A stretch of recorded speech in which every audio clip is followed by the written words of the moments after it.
ছোট বন্ধুরা, আমরা যদি আমাদের পাঠ্যপুস্তক খোলার একদম শুরুতেই লক্ষ্য করি, দেখো এখানে বলা হয়েছে চরিত্র প্রতীকের ব্যাখ্যা। আচ্ছা দেখো, একটু নিচে লক্ষ্য করলে আমরা দেখতে পাচ্ছি 1 নম্বরে বলা হয়েছে চরিত্র।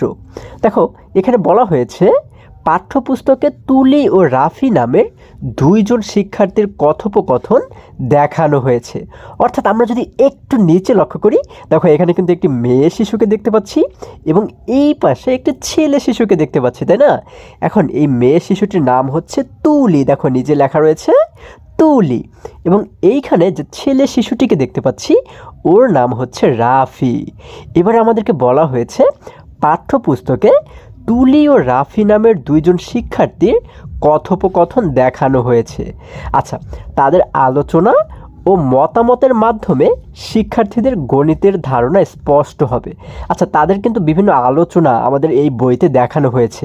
হ্যাঁ, তাদের সেই আলোচনাগুলো যদি আমরা দেখি এবং তাদের যে মতামতগুলো সেগুলোকে যদি আমরা দেখি, তাহলে কিন্তু সেখান থেকে আমরা গণিতের ধারণা সুন্দরভাবে পেতে পারি, তাই না? এই কথাটি কিন্তু আমাদেরকে বলা হয়েছে।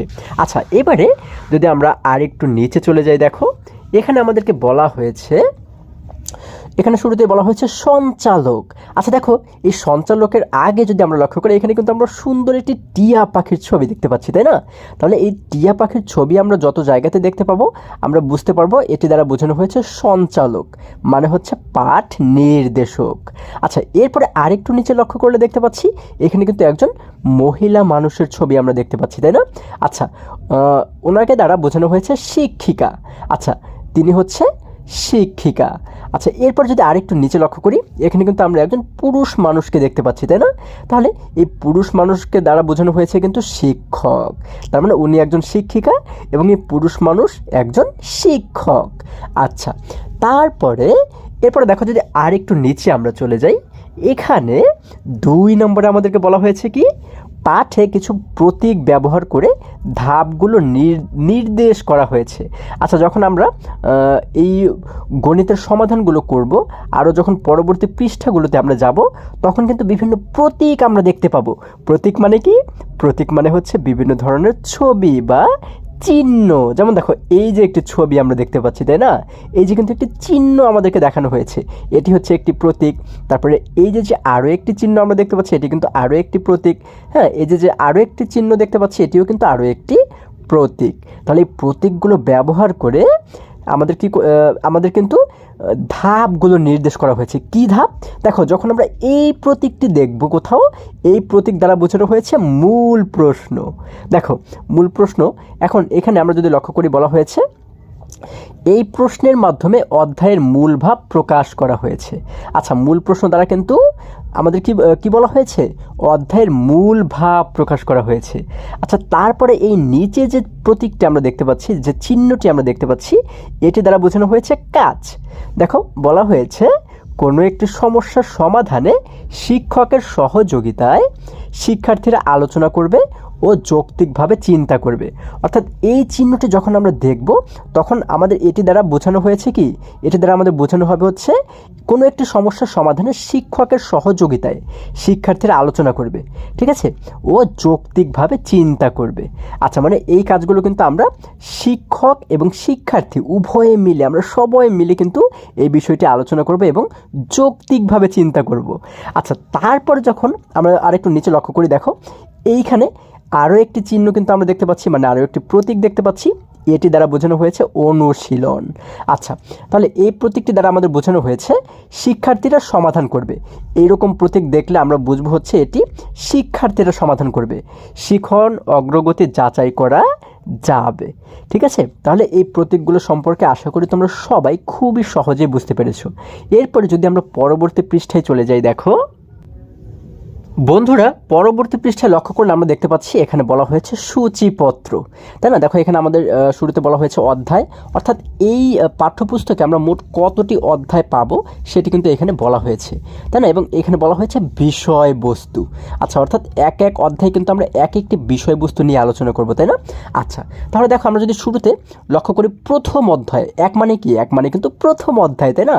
প্রথম অধ্যায়ে আমাদের বিষয়বস্তু হচ্ছে তুলনা করি, তাই না?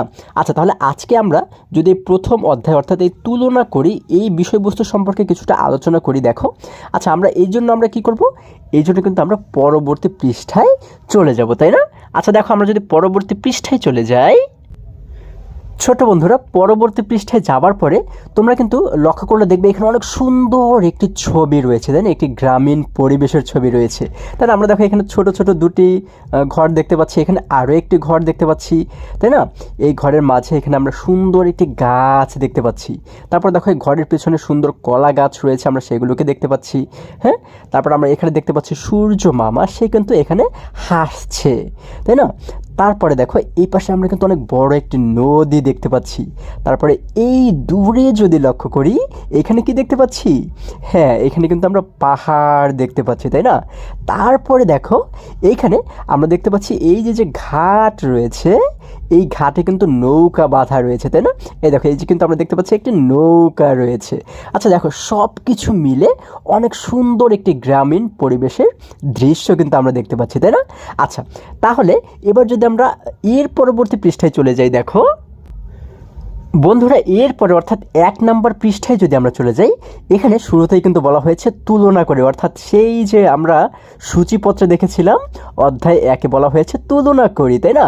আচ্ছা দেখো, এখানে প্রথমে আমরা কি তুলনা করব? আমরা তুলনা করব কম বেশি। আচ্ছা, কম এবং বেশির আমরা তুলনা করব। দেখো নিচে বলা হয়েছে পাশাপাশি ছবি তুলনা করে কম বেশি বলি। আচ্ছা দেখো, আমরা যদি নিচের ছবিটিকে লক্ষ্য করি, দেখো এটি কিন্তু খুবই মজার একটি বিষয়। আমরা দেখতে পাচ্ছি এই যে যে মেয়ে শিশুটি, ওর নাম কি? ওর নাম কিন্তু তুলি, তাই না? এবং এই যে যে ছেলে শিশুটিকে আমরা দেখতে পাচ্ছি, ওর নাম কি? ওর নাম কিন্তু রাফি। আমরা একদম শুরুতে ওদের পরিচয় সম্পর্কে কিন্তু শিখেছিলাম, তাই না? জেনেছিলাম। আচ্ছা, এখন আমরা এই মাঝখানে কিন্তু দুটি বোল দেখতে পাচ্ছি, তাই না? আচ্ছা, বা আমরা বলতে পারি দুটি বাটি আমরা দেখতে পাচ্ছি, এবং এর মধ্যে এই দেখো কিছু আমরা এগুলো যদিও সঠিকভাবে বোঝা যাচ্ছে না, আমরা ধরে নিচ্ছি যে এগুলো হচ্ছে ধান। হ্যাঁ, তাহলে যদি ধান হয়, দেখো আমরা দেখতে পাচ্ছি এই বাটিতে যে পরিমাণ রয়েছে এই বাটিতে কিন্তু একই রকম পরিমাণ নেই, তাই না? আমরা যদি ভালো করে লক্ষ্য করি, কোনটাই বেশি রয়েছে? হ্যাঁ, তোমরা ঠিকই ধরেছো, এইটাই কিন্তু বেশি রয়েছে এবং এইটাতে কম রয়েছে। দেখো এই নিচে লেখা রয়েছে কম এবং এটার নিচে লেখা রয়েছে বেশি, অর্থাৎ এই যে যে কম এবং বেশি, এটাকেই কিন্তু বলা হয় তুলনা করা। ঠিক আছে, তাহলে দেখো আমরা কিন্তু বলতে পারি এই দুটি বাটির মধ্যে এটিতে রয়েছে কম এবং এটিতে রয়েছে বেশি। আচ্ছা, কত সহজ এবং কত মজার দেখো। এরপরে যদি নিচে চলে যাই, এবারে কিন্তু এটির উত্তর তোমরা দিবে, ঠিক আছে? আচ্ছা দেখো, আমরা এইখানে কিন্তু আরও দুটি প্লেট দেখতে পাচ্ছি এবং এই প্লেটগুলোর ভিতরে আমরা কিন্তু কিছু ফুল, হ্যাঁ ফুল এখানে কিন্তু দেখতে পাচ্ছি, তাই না? এখন দেখো তো কোন প্লেটের মধ্যে বেশি ফুল রয়েছে এবং কোনটির মধ্যে কম ফুল রয়েছে? হ্যাঁ, তোমরা ঠিকই ধরেছো, আমরা দেখতে পাচ্ছি এই প্লেটটির মধ্যে বেশি ফুল রয়েছে, তাই না?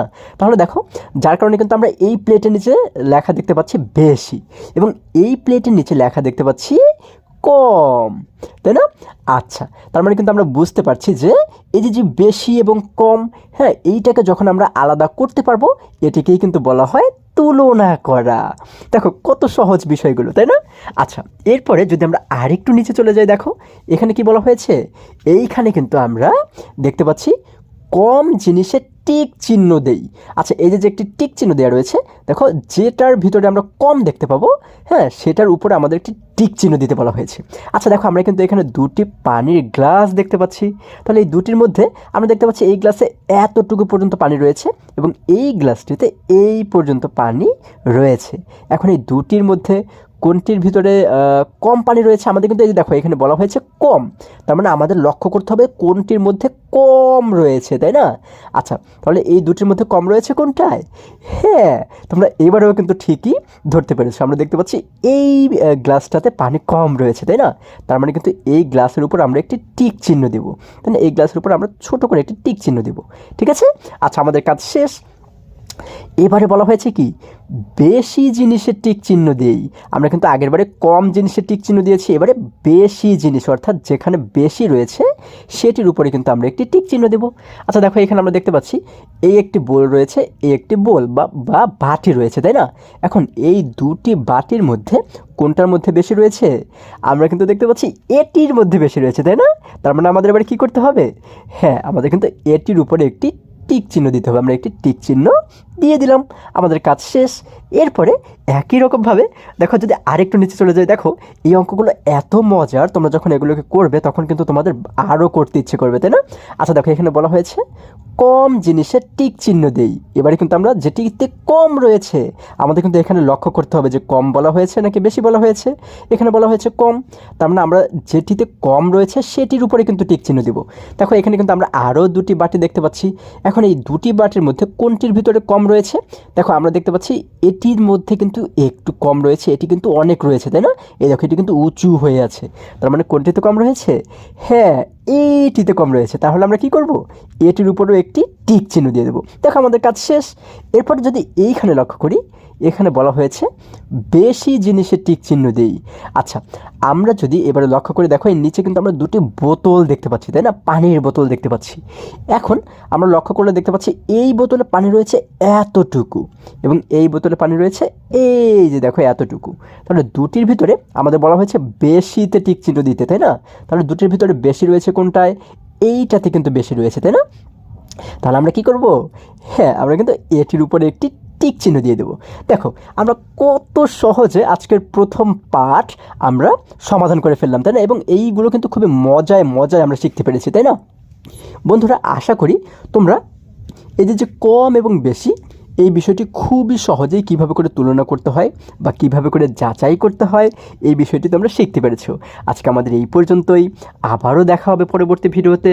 আর হ্যাঁ, তোমরা যদি আমার চ্যানেলে নতুন হয়ে থাকো তাহলে এখনই চ্যানেলটি সাবস্ক্রাইব করে পাশে থাকো, যেন আমার যে কোনো ভিডিও আপলোড করার সাথে সাথে খুব সহজেই তোমরা সেটি পেতে পারো। সকলে ভালো থাকো, সুস্থ সবল থাকো, এই কামনা করে শেষ করছি। ধন্যবাদ সকলকে।